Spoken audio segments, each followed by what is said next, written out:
Halo teman-teman, jumpa lagi bersama Dige. Pada kesempatan ini, Dige akan melanjutkan bahasan alur anime Sueto Tsurugi no Historia episode 12. Tak bosan-bosannya Dige menyarankan agar kalian nonton anime ini secara langsung karena dijamin kalian pasti puas dan tentu saja memiliki pengalaman nonton tersendiri. Tapi jika kalian gak ada waktu, maka mampir ke sini adalah pilihan yang paling tepat. Karena Dige dengan senang hati akan menceritakan semua kisahnya untuk kalian semua.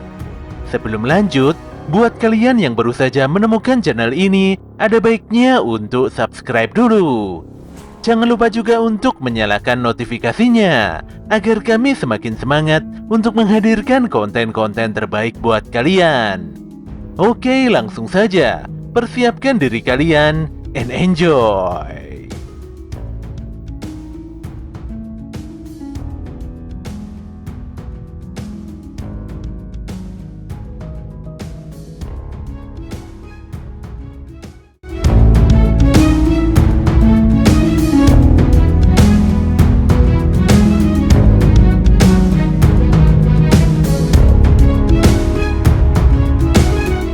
Semuanya pun seakan tidak mempercayai pandangannya, di mana Will Serford yang nol besar bisa menghabisi Grenduk dengan pedangnya. Hebatnya, serangan super dahsyat itu meninggalkan bekas sabetan api di sepanjang lantai. Sesaat kemudian, Will merasakan kalau kekuatan supernya tersebut lenyap seketika dan pedangnya kembali normal. Anehnya, Will merasa bingung dari mana kekuatannya tadi berasal. Belum berhenti rasa kebingungannya, tiba-tiba saja Will dan yang lainnya diserang oleh banyak sekali gerombolan Evil Sentinel beserta Evil Guard. Ternyata kedua monster tersebut merespon dengan agresif karena jeritan Grenduk sebelumnya. Lihana dan yang lainnya benar-benar tidak berdaya, apalagi mereka semua sudah tidak sanggup untuk bertarung lagi. Sementara itu Wagner dan Edward terus berusaha bergerak cepat untuk segera mencapai arena pertarungan. Ketika Evil Sentinel hendak mencabik-cabik Julius, detik itu juga sebuah tongkat sihir tertancap di lantai dan melenyapkan seluruh monster di dalam balutan cahaya terang yang sangat luar biasa. Melihat sihir pemusnah superior yang tidak biasa ini lagi-lagi membuat semua orang sangat amat terkejut. Will pun bertanya-tanya, siapakah yang telah melepaskan teknik sihir superior tersebut? Saat itu muncul beberapa orang dengan setelan jubah putih di sudut tempat. Dan bersamaan dengan itu, Wagner dan Edward baru saja tiba di TKP. Keduanya pun sadar bahwa nyatanya pemilik tongkat sihir yang menghancurkan seluruh monster itu adalah Aaron Masterias Olking atau Sang Raja Magia Fender dari Masteria Noah. Will pun jadi bingung mengapa penyihir terkuat itu bisa ada di tempat ini. Aaron pun benar-benar mengapresiasi perjuangan Will dan rekan-rekannya yang mampu menghancurkan kegelapan di dalam dungeon. Semua penyihir pun langsung menundukkan kepala untuk menghormati sang raja.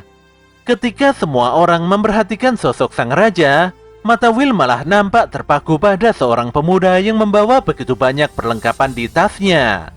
Pemuda itu pun segera turun dan memandangi Will serta menanyakan namanya.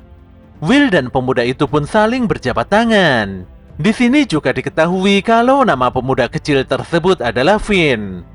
Di sisi lain, Maruze berkata pada Headless bahwa mereka telah mengambil keputusan tepat untuk membawa sebilah pedang merah.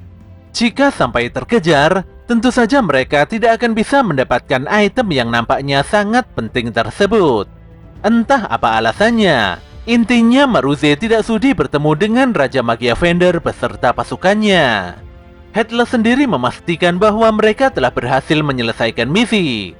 Jadi dia berencana mengadakan pesta untuk merayakan kemenangan ini. Saat ini Akademi Regarden telah mengakhiri praksis akbar yang tidak lazim ini. Korban yang bertumbangan sejumlah 11 orang. Dan parahnya seluruh korban adalah guru atau profesor. Berkat perjuangan para guru yang sangat luar biasa, semua siswa pun berhasil diselamatkan. Kedua pelaku kejahatan sebelumnya kini telah masuk ke dalam daftar pencarian berdasarkan keterangan para saksi di lapangan. Sayangnya semua pihak masih belum mendapatkan petunjuk sama sekali. Waktu pun bergulir dengan sangat cepat, tanpa memberikan masa pemulihan untuk mereka yang masih selamat. Di dalam ruangan perawatan, Lihana dan seluruh member timnya terlihat beristirahat demi memulihkan kondisi pasca pertarungan. Sion pun masih penasaran mengenai siapakah dua sosok jahat yang begitu menyeramkan sebelumnya. Wignall lantas menjawab kalau dia tidak mengetahui identitas keduanya. Yang pasti mereka adalah musuh kuat karena bisa mengalahkan para guru dan profesor. Kenyataan ini sungguh sulit diterima, apalagi kematian Pak Bruno dan yang lainnya benar-benar tidak terduga. Jika saja tidak ada Master Noah, mungkin semua orang di sini hanya tinggal nama saja. Lihana pun berkata bahwa yang terpenting saat ini semuanya masih bertahan hidup. Tidak ada yang kehilangan siapapun di tempat ini, apalagi saat menghadapi kengerian bos dungeon. Bahkan Lihana sendiri tidak sampai berkorban nyawa.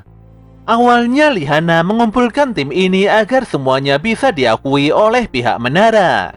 Tapi insiden sebelumnya tersebut telah membuktikan bahwa Lihana benar-benar memiliki penilaian yang bagus dalam memilih teman. Tidak bisa dipungkiri kalau tim ini adalah tim yang sangat hebat. Sebagai kesatria berpangkat rendah, Lihana sungguh-sungguh berterima kasih atas bantuan dan kerjasama semua orang. Semuanya pun terdiam dan seakan tidak percaya bahwa di balik keanggunan Lihana ternyata gadis itu memiliki nafsu makan yang begitu besar. Walau Lihana berusaha menyangkalnya, namun Wignall juga kaget setelah mengetahui fakta ini di saat pertama kali berjumpa dengan si nona sempurna itu. Lihana pun mencoba mengalihkan pembicaraan dengan bertanya pada Will mengenai pertempuran sengit sebelumnya. Tanpa keberanian Will, mungkin semua orang di sini sudah tidak bernyawa. Will pun hanya menganggap kalau kerjasama timlah yang bisa membereskan amukan bos dungeon. Setelah itu Sion bertanya dengan serius tentang kekuatan apa yang digunakan Will di saat melahap sihir apinya. Kekuatan itu begitu hebat, hingga membuat Will nampak cemerlang dan kuat. Walau terlihat seperti penyerapan sihir, namun itu jelas sangat berbeda. Lihana juga menganggap kalau kekuatan tersebut bukanlah penguatan elemen. Bahkan disebut sihir sekalipun itu masih sangat meragukan. Setelah didesak oleh Sion, Will pun menjawab kalau dia tidak tahu apapun mengenai asal-muasal kekuatannya itu. Saat itu isi kepalanya benar-benar kosong. Colette dan Lihana pun berencana menanyakan keanehan ini pada Pak Wagner. Yang jelas fenomena ini harus terungkap karena sudah jelas bahwa hal yang dimiliki Will itu begitu istimewa. Will pun tiba-tiba teringat dan membahas mengenai pria mungil di antara tim ekspedisi Raja Magia Fender. Lihana pun berkata kalau sosok itu adalah bangsa Finn. Lihana mengetahui hal ini setelah membaca-baca dokumen tua milik keluarga Owenzaus. Meski bangsa Finn adalah kurcaci yang tidak bisa menggunakan sihir, tapi mereka menggunakan pengetahuan tentang dungeon selama beberapa generasi. Mereka menjalin kontrak dengan menara sejak era Ratu Penyihir dan juga menjadi pemandu dalam eksplorasi dungeon. Konon keberadaan bangsa Finn begitu penting untuk mencapai lantai lanjutan. Will pun begitu penasaran dengan kekuatan yang bisa mengalahkan Grenduk. Hanya saja dia lupa bagaimana perasaannya saat itu. Pada malam harinya, Finn nampak mendatangi Bu Caldron di dalam ruangannya. Sekilas dari pembicaraan ringan yang ada, jelas sekali keduanya adalah teman lama yang begitu akrab. Caldron mengamati kalau ekspedisi kali ini bisa dibilang cukup lama. Finn sendiri berkata kalau dia dan tim ekspedisi sudah berhasil mencapai lantai 49. Raja Magia Fender kali ini membuat Finn dan yang lainnya harus kerja mati-matian. Sesaat kemudian Finn membuka sebuah kain di hadapan Bu Caldron, di mana isi kain tersebut adalah sebilah pedang yang rusak. Caldron pun mengerti bahwa pedang tersebut adalah senjata pembunuh penyihir yang sudah pernah dilaporkan sebelumnya. Finn langsung membenarkan hal itu. Ditambah lagi tim ekspedisi bertemu dengan orang-orang mencurigakan di lantai 40 dan bertarung habis-habisan.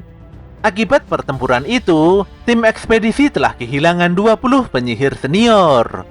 Mereka benar-benar terpaksa melenyapkan semua musuh karena tidak ada pilihan lain. Pun demikian, Finn berani bertaruh kalau senjata pembunuh penyihir di hadapannya itu tidak akan muncul secara alami di dalam dungeon.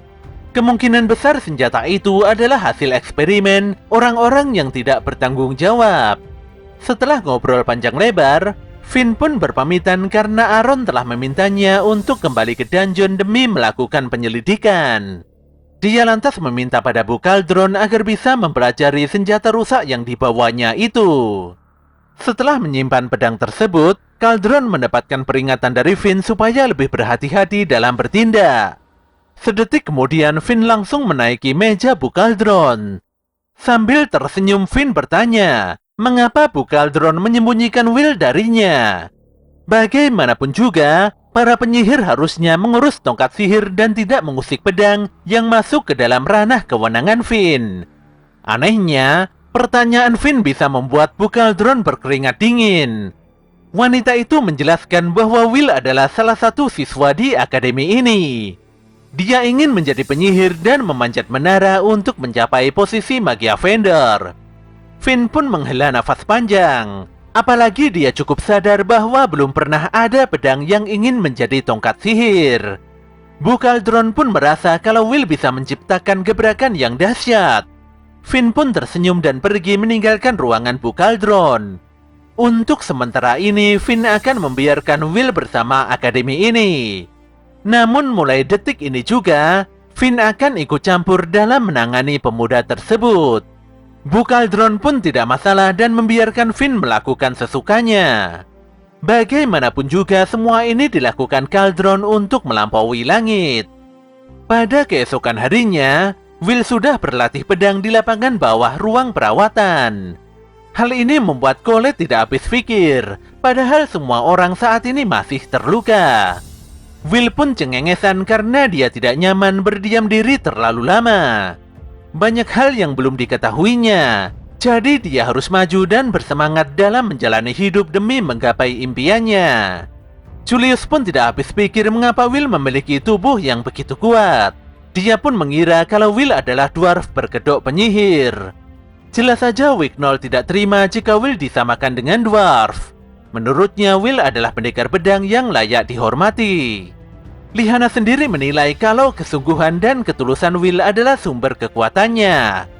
Detik itu juga Sion beranjak dari tempat tidurnya. Dia pun melompat dari lantai atas dan mengajak Will untuk berduel. Walau masih kesakitan, Sion tidak peduli dan ingin bertarung melawan Will sesuai janji sebelumnya di Festival Sihir Agung. Walau awalnya Will menolak, namun dia tidak ada pilihan lain karena Sion terus menekannya dengan begitu serius. Will pun mengangkat pedangnya dan bersiap melawan Sion. Keduanya sudah tidak bisa dihentikan dan bahkan membuat arena lapangan jadi amburadul. Will dan Sion pun terlihat menikmati pertarungan ini. Tapi keduanya langsung kabur setelah Pak Edward dan Pak Warner menyadari adanya pertarungan sembrono tersebut. Iris pun tersenyum sambil terus mengamati Will beserta teman-temannya dari kejauhan. Finn terlihat memasuki gerbang dungeon dan para Magia Vendor sibuk dengan urusannya masing-masing. Raja Aaron sendiri meninggalkan singgasananya dan pergi entah kemana. Tanpa terasa 2 bulan sudah berlalu sejak insiden mengerikan pada kegiatan Praksis Akbar. Suasana belajar mengajar di Akademi Rigarden juga mulai berjalan normal. Pak Warner berkata bahwa mungkin kenangan buruk tentang Praksis Akbar masih membayangi sebagian besar orang di sini. Tapi para guru tidak bisa membiarkan siswanya berhenti begitu saja. Pak Warner pun membagikan kertas ujian pada semua siswa tahun ke-6 karena tahun pembelajaran ini akan segera berakhir. Will pun selalu memiliki harapan yang begitu tinggi untuk bertemu Elvaria. Oleh karena itulah, Will harus mengerjakan semua soal ujian itu dengan penuh semangat.